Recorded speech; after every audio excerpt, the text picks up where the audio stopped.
Let me give a definition of impairment, the one that's in the sixth edition of the AMA guides. So the technical definition is a significant deviation, loss, or loss of use of any body system of function in an individual with a health condition, disorder, or disease. Or in the fifth edition, we said loss of use of a derangement body part. It's a medical assessment. We take medical information. We have a standard process, the most current one being the AMA guides, the 2023 version of the sixth edition.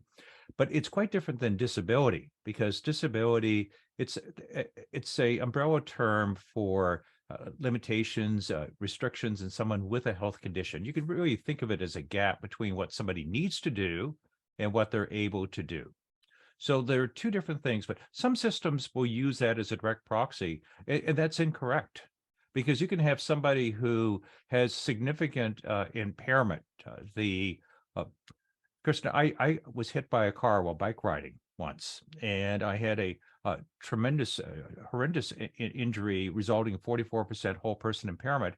But as soon as I left the ICU, I could continue to work because it didn't impact that. But you could have somebody else, like the classic one is a concert pianist who injures a finger, minor impairment, but cannot carry out their work. So there are two different terms.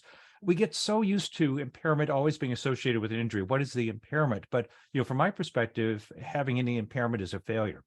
We should have prevented the injury or illness in the first place. And then what we do as healthcare providers is to restore function, but we cannot always fully do that. And that's when we need to have an accurate approach to defining impairment. And that's the use of the AMA guides to evaluation of impairment